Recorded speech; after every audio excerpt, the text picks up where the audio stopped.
محبوب پروردگار بلکہ محبوب اکبر، تمام محبوبوں میں سب سے بڑا اللہ کا محبوب، ان کی نافرمانی کر کے اور پھر خواب دیکھ رہے ہو جنت کے، یاد رکھیے تو قیامت کا دن کیا ہوگا، وہ بھی حضور کی نافرمانی۔ میں کہتا ہوں اگر کرم ہو تو سب سے زیادہ وارے میارے امت محمدیہ کے ہوں گے، اور اگر پھنسیں گے تو سب سے زیادہ امت محمدیہ پھنسے گی۔ کیوں پھنسے گی؟ کیونکہ محبوب کا دل دکھایا ہے، محبوب کو قبر انور میں تکلیف پہنچائی ہے۔ ہاں میں لوگوں سے کہتا ہوں یہ جو تمہارے چہرے کی داڑیاں مڈا کر کے جو تم گٹروں میں پھینکتے ہو تمہیں کوئی اثر نہیں ہے، تم روز کرتے ہو، لیکن یہ سنت رسول کو نکال کر کے جو گٹر میں پھینکتے ہو تو وسطرہ چہرے پہ بعد میں چلتا ہے، پہلے وہ تمہارے اور میرے نبی کے دل کو تکلیف اور اذیت پہنچاتا ہے۔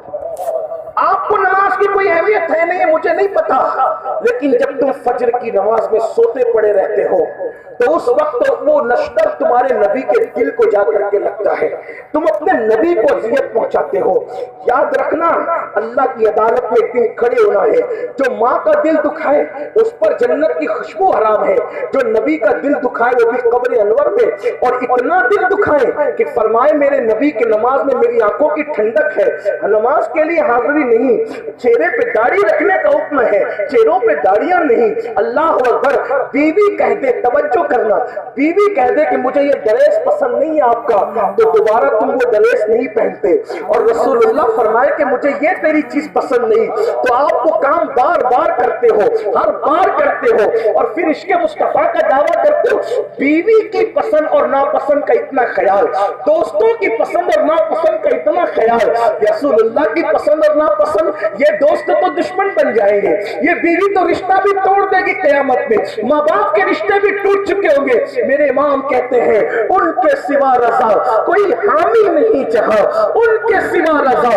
کوئی حامی نہیں جہاں، گزرا کرے پسر پہ پدر کو خبر نہ ہو، جہاں بیٹے پہ گزرے گی باپ کو خبر نہیں ہوگی، وہاں حمایت کرنے کے لیے کون کھڑا ہوگا؟ وہاں مصطفیٰ جان رحمت کھڑے ہوں گے۔ اس لیے میرے بھائیوں اللہ کی بارگاہ میں پلٹو، گناہ مت کرو، گناہ کرنے سے حضور کا دل دکھتا ہے، حضور کو تکلیف پہنچتی ہے، حضور کا سینے مبارکے کو دکھ پہنچتا ہے، قبر انور میں رسول اللہ کو اذیت پہنچتی ہے۔ سوچو تو صحیح، آقا نے خود فرمایا تمہارے اعمال میرے سامنے پیش کیے جاتے ہیں، جب میں تمہارے اچھے اعمال دیکھتا ہوں تو تمہارے لیے دعا کرتا ہوں، اور جب میں تمہاری برائیاں دیکھتا ہوں تو میرے دل کو تکلیف پہنچتی ہے۔ تو وہ جو روایت پڑھ رہا تھا یہ کہ زمین شعلے اگل رہی ہوگی، آسمان آگ برسا رہا ہوگا، سورج ایک ہاتھ کے فاصلے پر ہوگا، اس وقت زمین ابن آدم کے قدم کو پکڑ لے گی اور اس سے پہلا سوال ہوگا، جب تک یہ سوالات نہیں ہو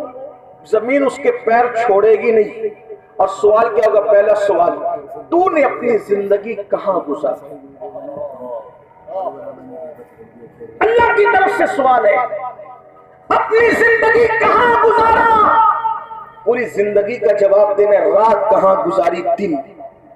اگر تمہارے پیر و مرشد تم سے ایک ہفتے کا حساب مانگ لے کہ رات اور دن کہاں گزارا تو پیر کو بتا سکتے ہو کہ کہاں گزارا؟ جو قوم ایک ہفتے کا حساب اپنے پیر کو، اپنے باپ کو، اپنی ماں کو، بلکہ اپنے جوان بیٹوں کو بھی نہ دے سکے، وہ قوم اپنے اللہ کو پوری زندگی کا حساب کہاں کیسے دے پائے؟ کاروں میں گانے لگا کر ناچ رہے تھے، عورتوں پر پاک کی نظریں ڈال رہے تھے، کانوں میں ایئر فون لگا کر کے گانے سن رہے تھے، سیریلوں کے اندر زنا کے مناظر دیکھ رہے تھے، نرم نرم گدوں پہ لیٹ کر کے گندی فلمیں دیکھ رہے تھے، کسی کا حق تلف کر رہے تھے، کسی کو گالی دے رہے تھے، کسی کی چغلی کر رہے تھے، کسی کی غیبت کر رہے تھے۔ اچھا کیا کیا؟ اور جواب کس کو دینا ہے؟ اللہ کو۔ خدا کا سامنا ہے اور اعمال نامے کھل رہے ہیں، سوچو کیا جواب دو۔ اچھا یہی ایک سوال کا جواب بہت بھاری پڑے گا کہ فوراً دوسرا سوال ہوگا، اپنی جوانی کی زندگی تو نے کہاں گزاری؟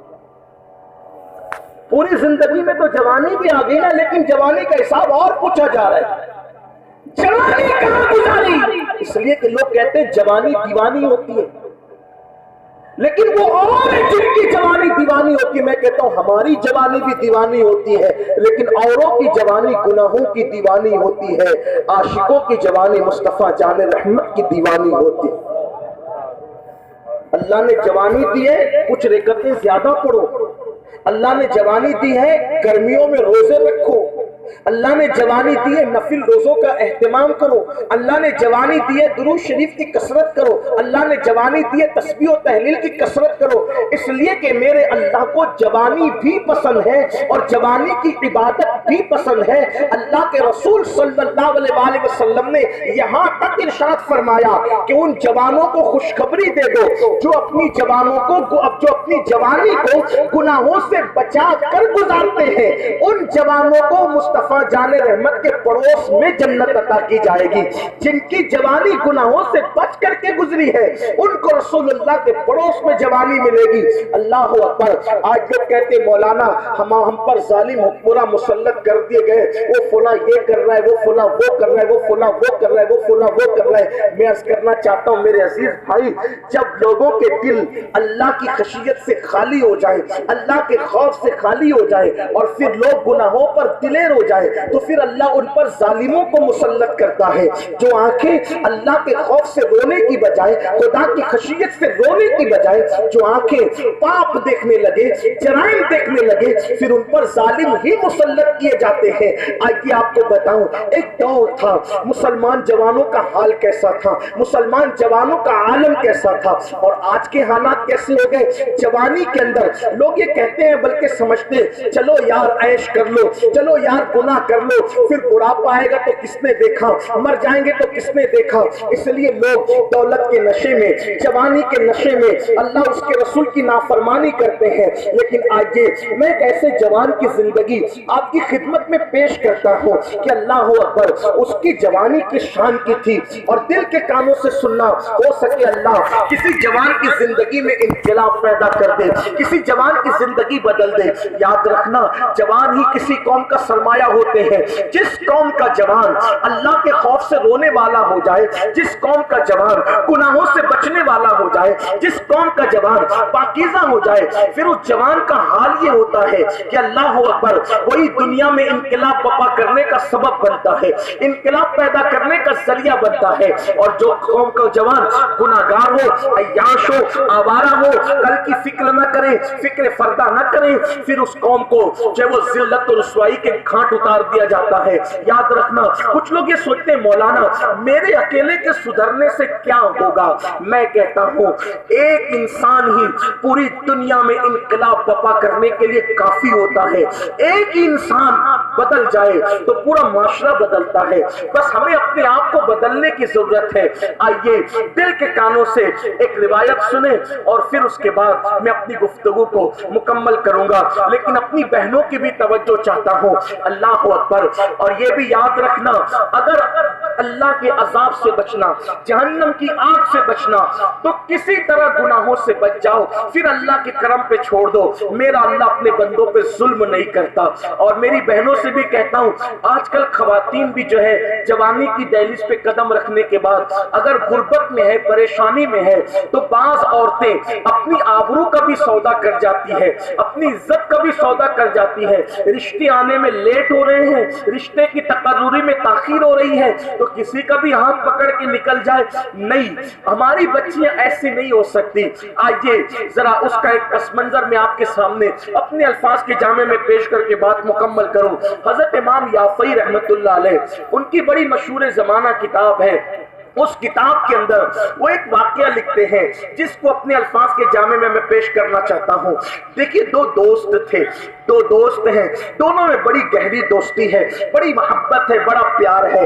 ایک دوست کا حال یہ، ایک دوست ایسا تھا، جوان تھا وہ بھی، لیکن وہ جلتی ہوئی آگ میں، جلتے ہوئے تندور میں، آگ کی بھٹی میں وہ ہاتھ ڈال دیتا تھا، لیکن آگ اس کے ہاتھ پہ اثر نہیں کرتی تھی۔ جلتی جلتی آگ میں ہاتھ ڈال دے، آگ اس کے ہاتھ پہ اثر نہ کرے۔ تو دوسرے دوست نے پوچھا میرے بھائی یہ تو جلتی ہوئی آگ میں ہاتھ ڈالتا ہے تو آگ تیرے ہاتھ پہ اثر نہیں کرتی، اس کی وجہ کیا ہے؟ تو اس نے کہا یار چھوڑ، یہ داستان بڑی لمبی ہے اور اس کے لیے وقت چاہیے۔ تو اس نے کہا میں کبھی کسی اور موقع پہ کہوں گا۔ تو دوسرے دوست نے کہا میرے بھائی کیا اسی کا نام دوستی ہے کہ دوستی بھی کرو اور اپنے بھائیوں سے اپنے دوستوں سے باتیں بھی چھپاؤ؟ اس نے کہا ٹھیک ہے، اگر سننا ہی چاہتا ہے کہ آگ میرے ہاتھ پہ اثر کیوں نہیں کرتی تو اس کی داستان مختصر یہ ہے، اس کی برکت ہے جوانی میں گناہ سے بچنے کی برکت۔ جو جوانی میں گناہ سے بچے نا تو اس کو کیا برکت ملتی، وہ میں اپنی آنکھ سے دیکھ رہا ہوں، لوگ بھی دیکھ رہے ہیں کہ میں جلتی ہوئی آگ میں ہاتھ ڈال دیتا ہوں لیکن میرے ہاتھ پہ آگ اثر نہیں کرتی ہے۔ کس نے لکھا؟ امام یافعی نے۔ امام یافعی کون؟ امام یافعی وہ جو غوث پاک کے دیکھنے والوں کو جنہوں نے دیکھا، غوث پاک کے خلیفہ کے مرید تھے، بڑے معتبر آدمی ہے، بڑے اچھے عالم، محدث، مورخ بھی ہے امام یافعی، بلکہ جس کو علم کی دنیا میں امام کہے علماء، جس کو علم کی دنیا میں علماء امام کہیں، اس کا مطلب یہ ہے کہ وہ اپنے دور میں علم کا ایک سمندر تھا، امام اسی بنیاد پہ کہا جاتا ہے۔ تو امام یافعی نے یہ بات لکھی، اب دل سے سننا، میری بہنوں کی بھی توجہ